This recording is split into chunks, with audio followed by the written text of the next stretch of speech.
Comment savoir si mon partenaire a envie de faire l'amour? C'est la question à laquelle je vais tenter de répondre dans cette vidéo en vous donnant des clés pour décrypter le comportement de votre homme. On peut imaginer que d'un côté, on va avoir un homme qui a extrêmement envie de faire l'amour avec vous et qui va vous le faire savoir de manière évidente. Mais moi je veux faire l'amour! Je veux faire l'amour!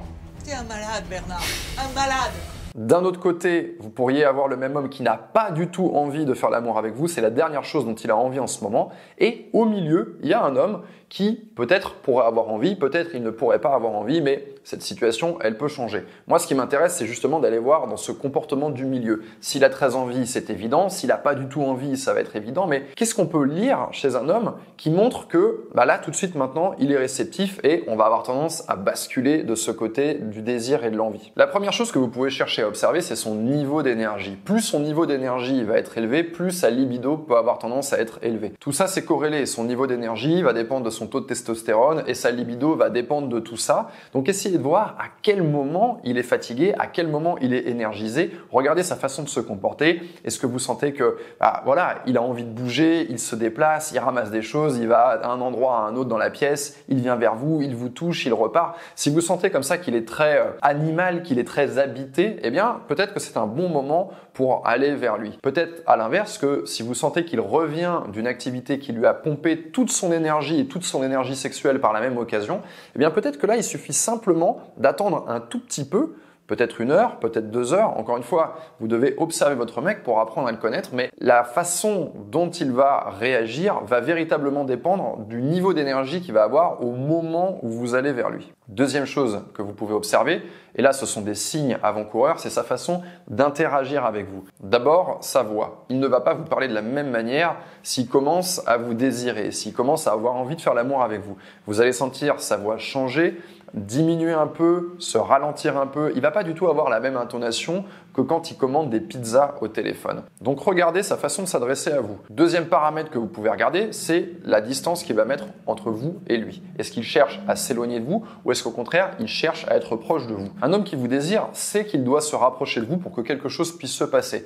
Donc en fait, vous allez essayer de regarder à travers sa façon de se déplacer, à travers sa façon de vous toucher, s'il est plutôt en train de vous fuir ou s'il est plutôt en train de se rapprocher. Vous pouvez ensuite regarder son regard. Qu'est-ce qu'il touche avec ses yeux? Ma mère me disait toujours, on touche avec les yeux. Là, c'est exactement ce qu'il va faire avec vous. Il va vous toucher avec les yeux. Si vous voyez qu'il touche le plafond, il touche le tapis, il touche la fenêtre de la voisine en face, eh bien là, il n'est pas vraiment réceptif. Un homme qui commence à vous désirer, il va avoir tendance à se rapprocher de vous, à se tourner vers vous, à regarder sur vous, sur votre corps, les choses qui ont tendance à l'exciter. Donc peut-être que ça va être vos jambes, peut-être que ça va être vos épaules, vos mains, mais en tout cas, son attention va être davantage tournée vers vous. On a parlé de son niveau d'énergie, on a parlé de son langage non verbal. Parlons maintenant de son verbal. Qu'est-ce qui peut trahir le fait qu'il est en train de commencer à vous désirer?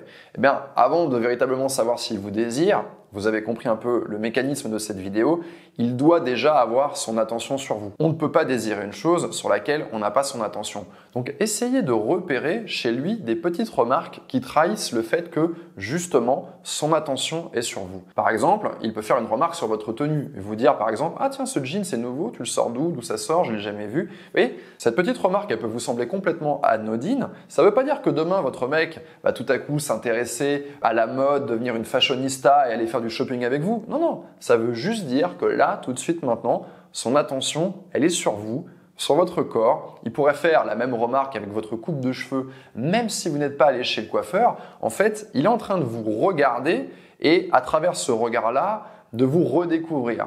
Ça donne cette impression. Vous allez même le trouver un peu bizarre quand il va vous faire ce genre de remarque, mais simplement, il est en train de se focaliser sur certains points parce qu'il est en train de vous regarder et que c'est en train de créer du désir chez lui. Deuxième chose qu'on peut guetter dans le verbal, c'est le fait qu'il cherche à érotiser la conversation. Ça peut être fait de manière très adroite, ça peut être fait de manière maladroite. Et parfois, il va le faire et vous n'allez pas le repérer parce que il va déguiser ça par de l'humour. Par exemple, vous allez dire « Ah, je vais prendre ma douche », il va dire « Ah, je vais te rejoindre, fais gaffe, tatata ».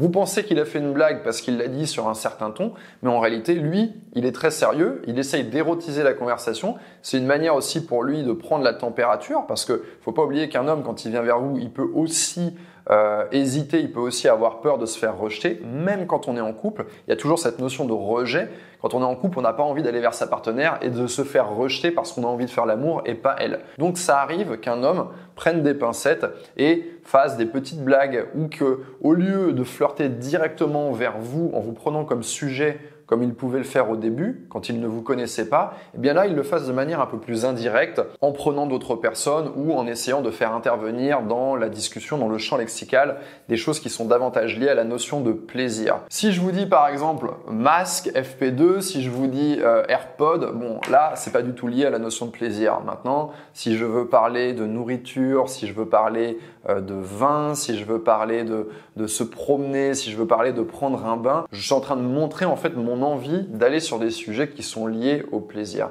Et ça, c'est une première porte d'entrée pour commencer à flirter avec quelqu'un. C'est comme ça qu'on va érotiser une conversation. Pour terminer cette vidéo, et ce sera mon 4e point, on va travailler un peu sur la confiance. Parce que je me dis qu'une femme qui se pose cette question, probablement elle a peut-être un peu peur d'aller vers son homme, elle ne sait pas exactement comment s'y prendre et elle n'a pas envie de se faire rejeter. Maintenant, dites-vous une chose, c'est votre partenaire et votre partenaire, vous devez l'étudier. Vous devez savoir ce qui va déclencher son désir. Et pour ça, eh bien, il faut aller vers lui, il faut tester différentes choses.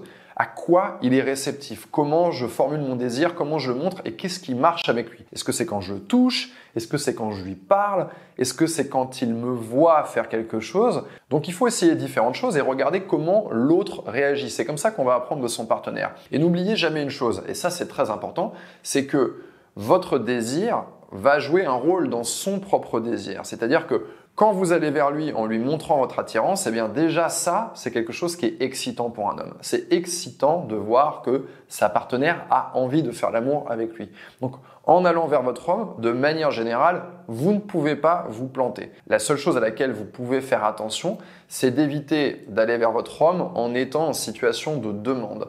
C'est-à-dire ne pas se positionner comme quelqu'un qui est dans le besoin, quelqu'un qui manque de quelque chose. Essayez d'y aller en toute connaissance de cause, en pleine possession de votre pouvoir sexuel et de véritablement assumer ce que vous êtes en train de faire. Quand on est en demande, eh bien, il y a moins de chances que ça provoque le désir. En revanche, quand vous êtes en confiance, ça, c'est quelque chose qui est terriblement excitant. Vous portez votre désir, vous l'assumez. Ça, c'est quelque chose de très sexy. Donc voilà, allez vers votre mec sans peur et regardez ce qui marche sur lui.